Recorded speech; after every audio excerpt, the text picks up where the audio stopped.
Hello, and thank you for meeting with me today. Today's conversation is going to cover some of the common organizational constraints your company may be experiencing and how they can potentially lead to some counterproductive behaviors from your employees. Please see the references provided for further reading into the research provided. Let's begin. Every company and team is made up of people. Across every organization and team, the people are the ones who make up these teams that contribute to the culture and the team norms, as well as where the folks learn what is and what is not acceptable within an organization and a team. Because teams and organizations are living and breathing, they have the potential for great harm or great positivity when it comes to productivity, job satisfaction, and employee engagement. As discussed in the Jackson-Britt text in 2014, some common organizational constraints that impact employee engagement include pay rates, the level of control employees feel over their work environment, their supervision, the experience of justice within the organization, and whether or not the job that they're in is challenging or boring to them. When an employee feels that their pay rate is fair or above average, or they feel as if they have a level of control over their work environment and their expectations, that their supervisors genuinely care and contribute to their team's goals, if they feel that there's justice and fair treatment for all employees in regards to the day-to-day operations as well as the potential for promotions, when employees also feel that they are in a role that is a good fit for them, their skills, their interests, and presents a good challenge, the employee is going to be more engaged with their team and organization. When the opposite is true and present, however, the employee may start to participate in some counterproductive behaviors within the workplace.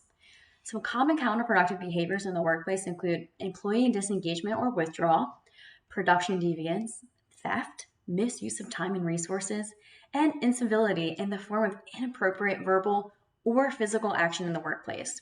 Some of the research that found some of those answers was by Geyers and Sackett from 2003, Spector and their team from 2006, as well as Anderson and Pearson from 1999. So let's discuss the employee disengagement or withdrawal first. So this could potentially look like the employee having an increase in their absences, their tardiness, potentially leaving early, or perhaps even taking longer breaks than what is allowed. Employees may engage in production deviance by simply not working to their fullest potential or capabilities in an effort to get back at the organization. Theft can take the place in the form of stealing physical goods from the company, from a fellow coworker, or money from the company. Misuse of time or resources refers to when an employee may steal time in saying that they were working when simply, in all actuality, they were not.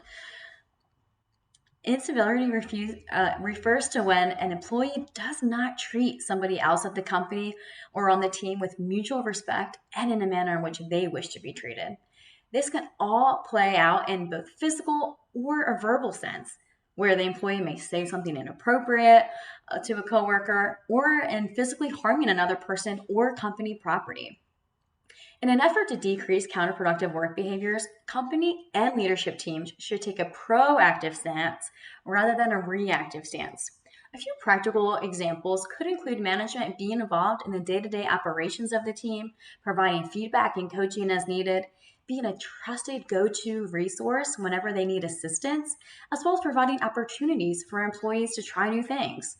By having an equal opportunity for all employees to cross-train, develop, and promote, rather than playing favorites and engaging in politics, employers will actually benefit as the employees are more engaged in their work and among their team members instead of competing in a competition amongst one another.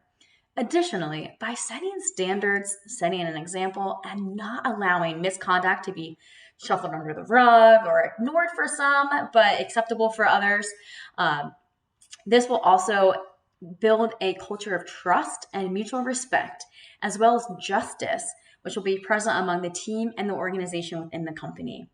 By engaging employees with interesting and challenging work, compensating them appropriately, and providing opportunities for them to have control over their career and trajectory, companies will have more engaged employees, better retention rates, more productivity, and as a result, a better and more productive company. Thank you so much for your time.